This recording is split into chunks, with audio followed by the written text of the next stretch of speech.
Selamat pagi Pak Arjono juga teman-teman. Salam sejahtera bagi kita semua. Semoga kita selalu berada dalam keadaan yang sehat dan semangat. Amin. Nah, di sini kami kelompok 4 yang beranggotakan Aldo Bagus Saputro dengan NIM G01200008, Alfiana Mega Dewi Setianingrum dengan NIM G01200012, dan Azizah Nur Aini Kurota Ayun dengan NIM G01200031 akan mempresentasikan salah satu materi dari psikologi sosial, yaitu persepsi sosial. Saya Alfiana Mega akan menjelaskan tentang persepsi sosial. Persepsi sosial dapat diartikan sebagai suatu proses perolehan, penafsiran, pemilihan, dan pengaturan informasi indrawi tentang orang lain. Apa yang diperoleh, ditafsirkan, dan diatur adalah informasi indrawi dari lingkungan sosial, serta yang menjadi fokusnya adalah orang lain. Nah, melalui persepsi, kita dapat menyadari dan memahami bagaimana keadaan diri kita yang sebenarnya, juga keadaan lingkungan yang ada di sekitar kita. Persepsi muncul karena datangnya stimulus yang mengenai individu, yang kemudian akan diterima, diorganisasikan, dan diinterpretasikan. Persepsi sosial juga dapat diartikan sebagai suatu proses yang terjadi pada diri kita yang memiliki tujuan untuk membentuk kesan terhadap orang lain. Informasi di lingkungan, sikap kita yang relevan dengan rangsangan, dan mood merupakan faktor pembentuk kesan yang terdapat pada orang lain. Persepsi sosial sebagai proses. Proses berpersepsi diawali dengan pengumpulan tanda-tanda berupa tingkah laku yang disampaikan oleh orang lain atau biasa disebut dengan tingkah laku nonverbal. Tingkah laku nonverbal sendiri dapat membantu kita untuk mencapai berbagai tujuan. Nah, antara lain, tingkah laku nonverbal menyediakan informasi tentang perasaan dan niat secara ajak. Contohnya, emosi yang dialami oleh seseorang dapat dilihat melalui ekspresi orang tersebut. Lalu yang kedua, untuk mengatur dan mengelola interaksi. Contohnya saat berdiskusi, ekspresi seseorang yang mengangkat tangan dapat menjadi tanda bahwa orang itu hendak ikut untuk berbicara. Yang ketiga, mengungkapkan keintiman, misalnya sentuhan, pelukan, dan tatapan mata. Yang keempat, dapat digunakan untuk menegakkan dominasi atau kendali. Dan yang terakhir, tingkah laku nonverbal dapat digunakan untuk memfasilitasi pencapaian tujuan. 4 jenis saluran nonverbal. Yang pertama ada kontak mata. Setiap orang di dunia memiliki artian tersendiri mengenai kontak mata. Namun terlepas dari itu, mata adalah jendela jiwa, di mana kontak mata menyediakan informasi sosial dan emosional. Yang kedua ada ekspresi wajah. 5 emosi dasar yang secara jelas diwakili oleh ekspresi wajah berupa takut, marah, bahagia, kaget, dan jijik. 3 ada sentuhan yang menunjukkan afeksi, kepedulian, minat seksual, dominasi, atau agresi. Yang terakhir ada gerakan dan postur tubuh, di mana gerakan badan akan memberikan petunjuk bagi kita mengenai keadaan emosi sehingga kita mampu lebih mudah dalam memahami dan mengerti perasaan orang lain. Teori kepribadian tersirat.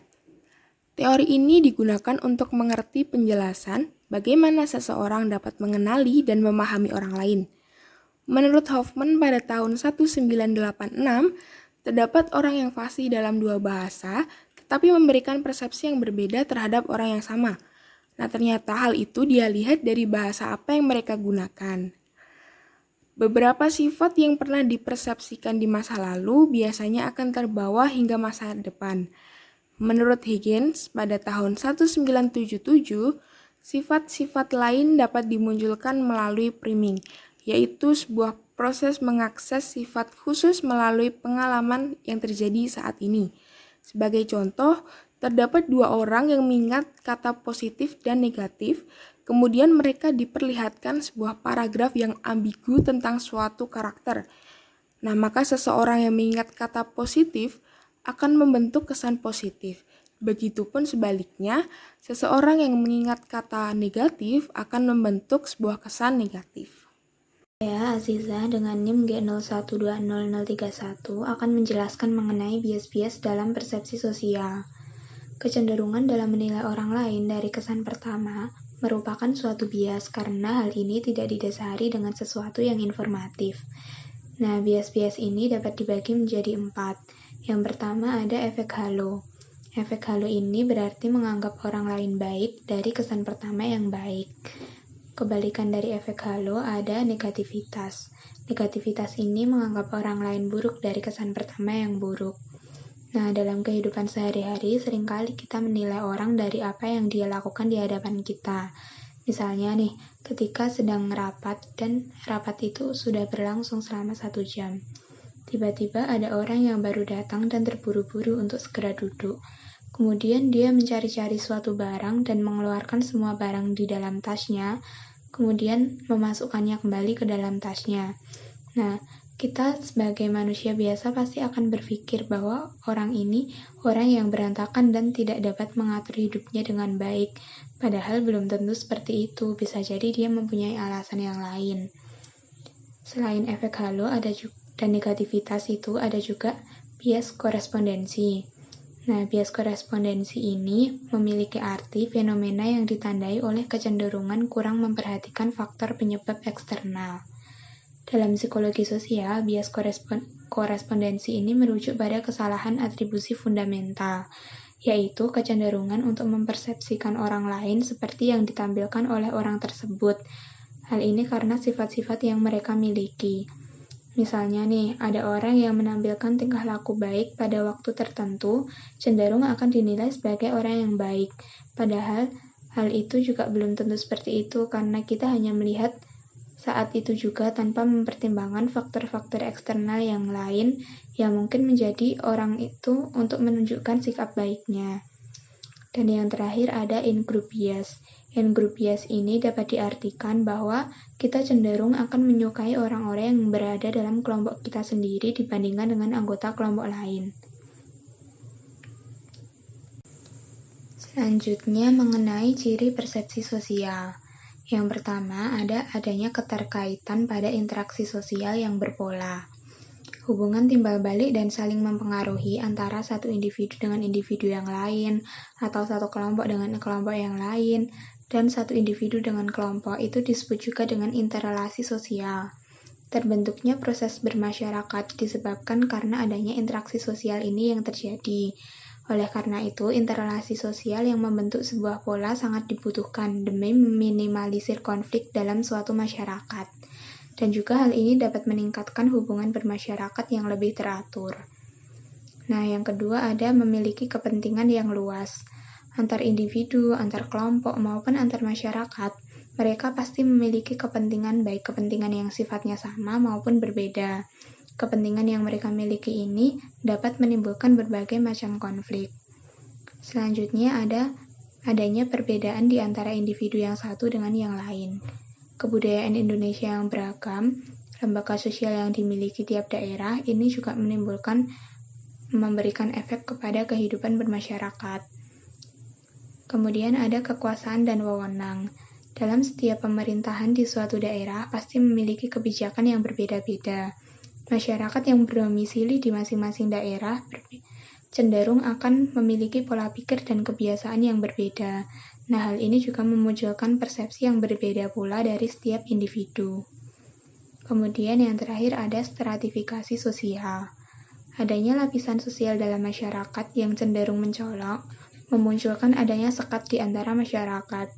Biasanya hal ini didasari pada kekayaan, kekuasaan, bahkan ilmu pendidikan yang setiap individu miliki. Selanjutnya ada faktor-faktor yang mempengaruhi persepsi sosial. Terdapat 3 faktor yang mempengaruhi pembentukan dari persepsi sosial ini. Faktor pertama yaitu faktor penerima. Pemahaman terhadap suatu proses kognitif sangat dipengaruhi oleh karakteristik kepribadian dari sang pengamat. Penilaian karakteristik ini diantaranya berdasarkan dari seberapa matang konsep diri yang seseorang pahami, nilai, sikap, pengalamannya di masa lalu, dan motivasi serta harapan yang melekat pada diri seseorang tersebut. Contohnya nih, ketika ada orang yang memegang teguh nilai dan sikap otoritarian. Nah, hal ini pasti akan memiliki persepsi sosial yang berbeda dengan orang yang menjunjung tinggi nilai dan sikap liberal. Kemudian, individu yang memiliki konsep diri tinggi akan cenderung melihat orang lain dengan tinjauan yang bersifat lebih positif. Faktor kedua yaitu faktor situasi.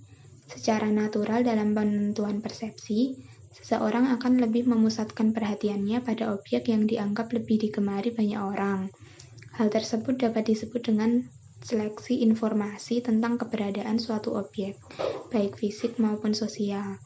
Nah, faktor situasi ini juga mempengaruhi kecenderungan tiap individu untuk mengklasifikasikan orang-orang. Klasifikasi ini dimasukkan dalam suatu kategori yang memiliki sifat serupa. Jadi dapat disimpulkan bahwa kesamaan dapat mempengaruhi persepsi sosial antar individu. Kemudian faktor ketiga yaitu faktor objek sasaran.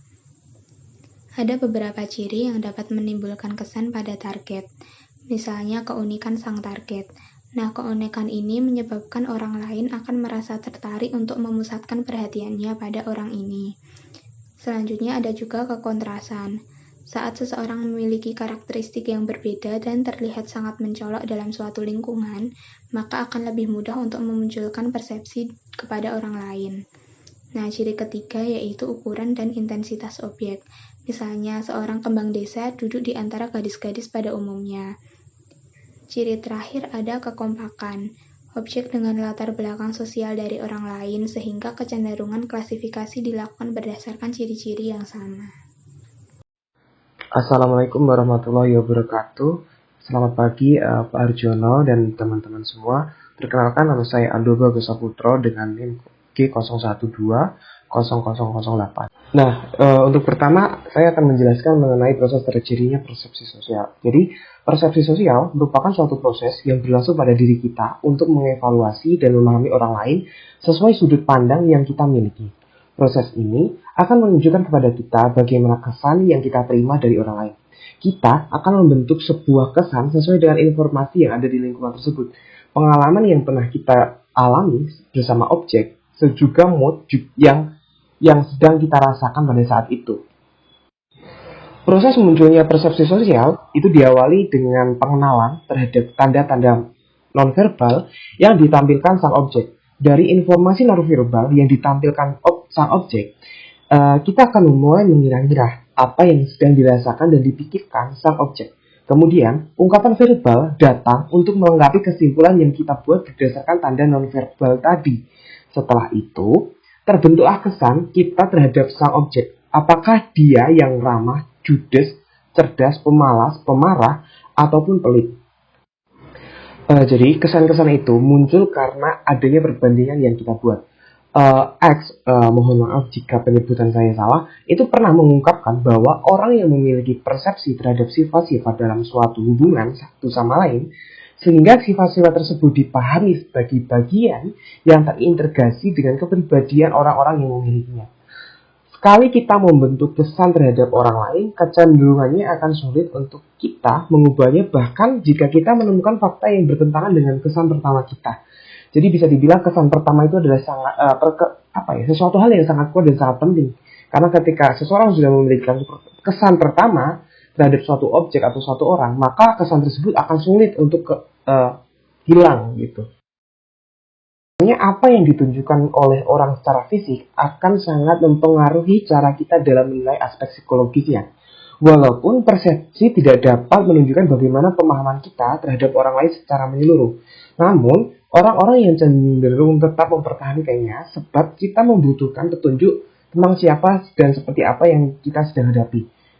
Persepsi sosial juga dapat dijadikan sebagai sarana kita untuk berhati-hati kepada orang lain. Jadi, yang dimasukkan di sini adalah mungkin teman-teman ketika melihat seseorang yang kayak pakaiannya kotor, sobek-sobek, ataupun rambutnya nggak pernah dirawat dan sebagainya, mungkin langsung muncul perasaan bahwa ini orang kayaknya nggak bener nih, orang yang nggak baik, mungkin dia perampok atau pencuri atau sebagainya gitu. Padahal kita juga belum tahu bahwa si orang ini tuh sesuai dengan apa yang kita pikirkan. Nah, atribusi memiliki arti memahami sebab-sebab dari tingkah laku orang lain. Nah, jadi atribusi itu lebih ke kenapa sih orang lain itu melakukan A, melakukan B, melakukan C. Alasan orang lain itu melakukan suatu perilaku itu yang disebut dengan atribusi. Jadi ada beberapa teori atribusi oleh beberapa pakar itu menyebutkan sebagai berikut. Yang pertama yaitu teori atribusi dari Heider. Jadi kajian atribusi awalnya dilakukan oleh Heider pada tahun 1925.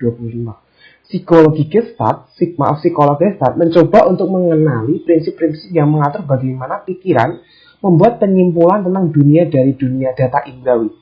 Atribusi merupakan tindakan penafsiran kesan dari data indrawi dihubungkan kembali kepada sumber asalnya.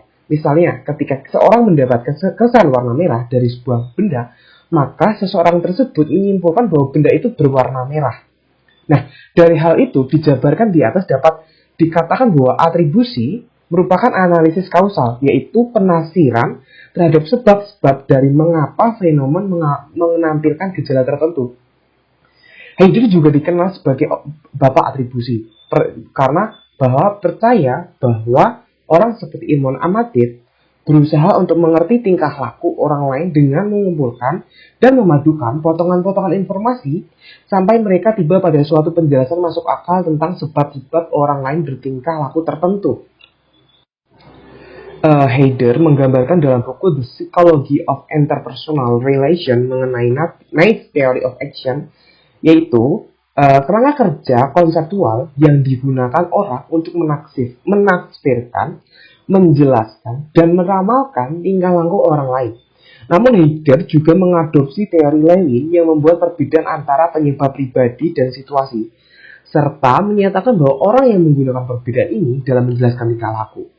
Heider tidak menjelaskan hubungan keduanya, dan ia lebih fokus pada perbedaan pribadi situasi pada studi selanjutnya. Menurut Heider, ada dua sumber atribusi terhadap tingkah laku. Yang pertama adalah atribusi internal atau disposisial. Jadi, pada atribusi ini, kita menyimpulkan bahwa tingkah laku seseorang disebabkan oleh sifat-sifat atau disposisi, atau biasa dikenal dengan unsur psikologis yang mendahului tingkah laku. Sedangkan yang kedua ada atribusi eksternal, yaitu kita menyimpulkan bahwa tingkah laku seseorang disebabkan oleh situasi di tempat orang tersebut berada. Nah, jadi kita tadi sudah menjelaskan yang namanya teori atribusi dari Heider. Nah, sekarang kita akan menjelaskan teori atribusi dari Kelly. Nah, Kelly mengajukan model proses atribusi yang tidak lagi merujuk pada intensi. Menurut Kelly, untuk menjadikan tingkah laku konsisten, orang membuat atribusi personal ketika konsensus dan kekhususan rendah, sehingga dapat dikatakan atribusi dipengaruhi oleh faktor-faktor dari interaksi orang dengan situasi yang dihadapinya, bukan pada faktor intensionalnya. Konsensus didefinisikan sebagai sejauh mana orang lain bereaksi terhadap beberapa stimulus atau kejadian dengan cara yang sama dengan orang yang sedang kita nilai. Sedangkan kekhususan adalah sejauh mana seseorang merespon dengan cara yang sama terhadap stimulus atau kejadian yang berbeda. Selain itu, ada juga istilah konsisten, di mana memiliki arti sebagai sejauh mana seseorang merespon stimulus atau situasi dengan cara yang sama dalam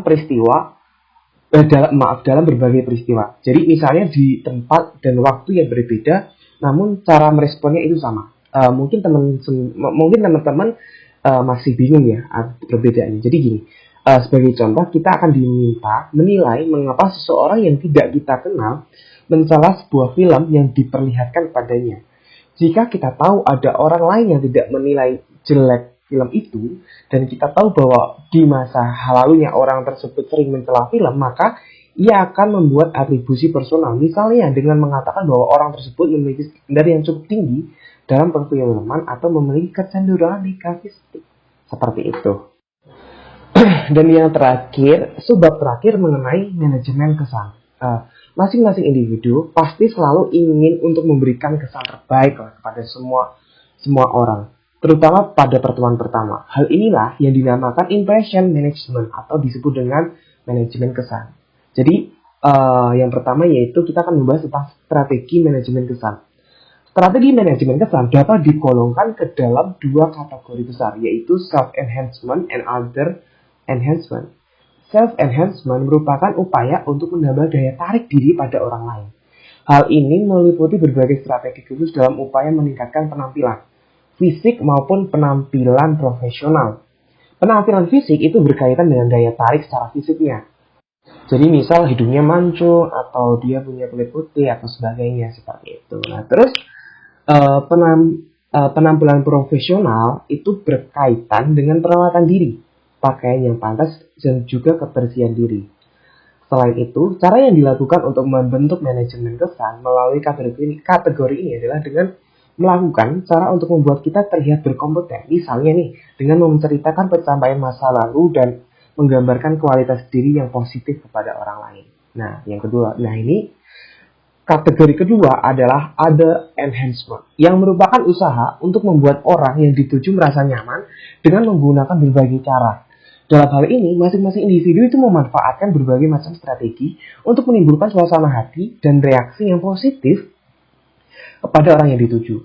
Strategi yang sering digunakan dalam kategori ini adalah memberikan pujian kepada orang lain yang kita tuju. Selain itu, juga bisa dengan menyatakan secara terang-terangan persetujuan kita terhadap pandangan orang lain, menunjukkan minat yang besar kepada orang tersebut, memberi bantuan-bantuan kecil kepada mereka, serta meminta nasihat dan umpan balik mereka dalam beberapa situasi.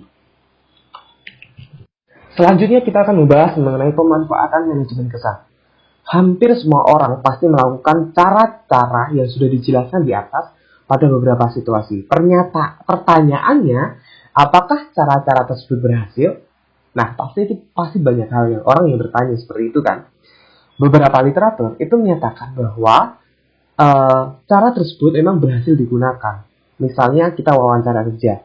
Semakin besar langkah yang diambil pelamar kerja dalam menggunakan cara-cara tersebut, semakin tinggi pula nilai yang mereka dapatkan dari wawancara, sehingga semakin besar pula peluang dia diterima kerja di posisi perusahaan tersebut. Orang yang menggunakan cara ini dengan sukses kemungkinan memiliki kecakapan sosial yang lebih tinggi. Hasilnya, ketika mereka diterima, mereka akan dapat bekerja sama dengan baik bersama karyawan yang lain, sehingga akan membantu mereka sukses dalam pekerjaan baru mereka. Namun di sisi lain terdapat banyak faktor yang mempengaruhi kinerja selain bersikap efektif dalam pemberian kesan pertama yang baik, sehingga hubungan keduanya atau penggunaan manajemen kesan dan performa kerja kemungkinan relatif lemah.